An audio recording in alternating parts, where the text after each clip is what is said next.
Good morning. Today we are going to use what we already know about electric potential to learn about equipotential surfaces. Flippin' physics! We have already learned that the electric potential at a location near a point charge equals the Coulomb constant times the value of the charge divided by the distance from the center of the charge to that location. As a specific example, we can see the electric potential at a distance of 1.5 meters from the center of a positive 6 microcoulomb charge is positive 36 kilovolts. Because we walked through all of this math last time, I'm not going to do so this time. You can see this calculation is valid for any point which is 1.5 meters from the point charge. All of these points form a concentric spherical surface with the charge that has a uniform electric potential of positive 36 kilovolts. And because r, the distance from the center of the charge, is in the denominator of the equation, as the location of the electric potential gets farther from the charge, the electric potential decreases. And you can see that at a distance of 3.0 meters from the center of the charge, the spherical surface of uniform electric potential has a value of positive 18 kilovolts. And it decreases from there. Where is the spherical surface? I can only see a circle. We are looking at a two-dimensional representation of something that actually exists in 3 dimensions. So each of those circles is a two-dimensional circle which represents a three-dimensional spherical surface. That makes sense. Thanks. You are welcome. Correct. Again, each of those dotted circles represents a spherical surface where the electric potential has the same uniform value. These are often called equipotential surfaces because they are surfaces where the electric potential is the same everywhere on the surface, hence equipotential surface. They are also sometimes called equipotential lines, probably because they look like lines on the paper or screen, and they are also sometimes called isolines of electric potential. Isoline is a general term for a line of constant value on a map. So, isoline of electric potential means an equipotential line.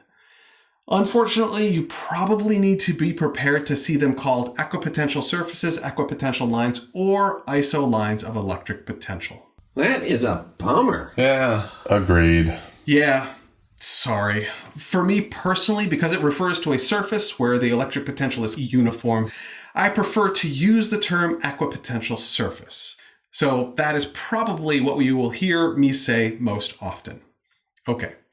Notice that if we replace the positive 6.0 microcoulomb charge with a negative 6.0 microcoulomb charge, there are concentric spherical surfaces of uniform electric potential around the negative charge with the same values as before, only now the electric potential is negative.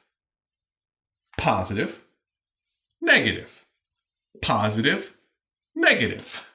Again, they have the exact same shape and values. It's just that a positive charge results in a positive electric potential and a negative charge results in a negative electric potential. Okay, because electric potential equals electric potential energy divided by charge, and both electric potential energy and charge are scalars, electric potential is also a scalar.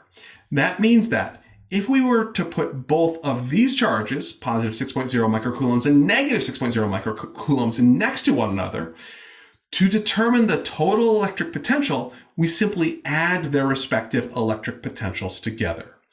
If we know their values, we can simply add those values together. If we instead know the charges and the distance to the centers of those charges, we can substitute in those values.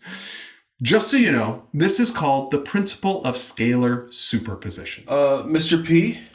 Yes, Bobby? The illustration you have up right now with 2 sets of concentric circles representing spherical equipotential surfaces is really confusing. Can we do something with that? Sure, absolutely, I get it. Sorry, but let's start by removing everything but the 12 kilovolt magnitude equipotential spherical surfaces.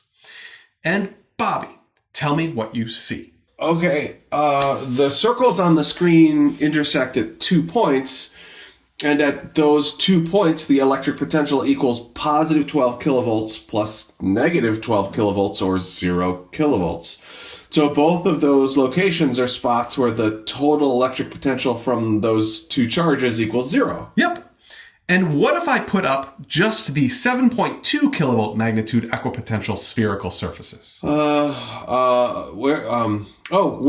Where they intersect is also 0 kilovolts. And that means there is a vertical line between the two charges, which represents an equipotential line or isoline of electric potential, where the electric potential is 0. That is correct. So I've added a black dotted line to identify that as a location of 0 electric potential.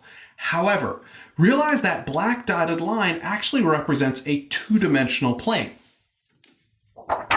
which is perpendicular to the screen. Again, that black dotted line represents an equipotential surface with 0 electric potential that is a two-dimensional plane, which is perpendicular to the screen. All right, let's put both sets of concentric equipotential spherical surfaces back on the screen for a moment. Now, we are not going to go through and determine what the electric potential would be at every intersection you see here. Instead, let's do a transition from the individual electric potentials caused by these charges to the net electric potential caused by both of these charges. You can see all of the blue dotted lines, which represent equipotential surfaces, which have positive electric potential. Then the black dotted line, which represents the equipotential plane with 0 electric potential. And then the red dotted lines, which represent the equipotential surfaces, which have negative electric potential. And realize, the closer the dotted line is to the charge, the larger the value of the electric potential of that equipotential surface. And the farther the dotted line is from the charge, the smaller the value of the electric potential of that equipotential surface. Mr. P, Yes, Billy?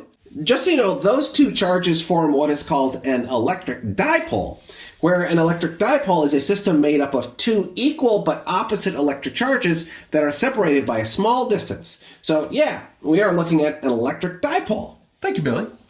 You are welcome. Okay. Previously, we determined what the electric field vector map for this electric dipole looks like.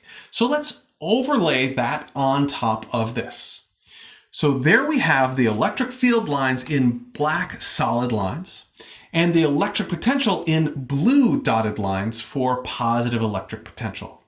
A black dotted line for 0 electric potential and red dotted lines for negative electric potential. Are all of the electric field lines perpendicular to the equipotential surfaces? Yes. Electric field lines and equipotential surfaces are always perpendicular to one another. Okay, cool. But some of the dotted lines in the illustration do not quite look to be 90 degrees from the solid lines. Oh, not cool. Sorry. Yes, I know some of them are not perfectly 90 degrees to one another. It turns out this illustration is a bit complicated to make, and I know it's not perfect. It is okay, Mr. P. It's nice to know you are not perfect. Thanks. One more thing. Notice that the direction of the electric field is always in the direction of decreasing electric potential. What? Remember that the closer the dotted line is to the charge, the larger the magnitude of the electric potential. Okay. Sure. And all of the electric field lines go from the positive charge to the negative charge. They point from the positive charge to the negative charge. Right. Yeah, okay. In other words, as you follow an electric field line from the positive charge to the negative charge, the electric potential is decreasing in value the entire time.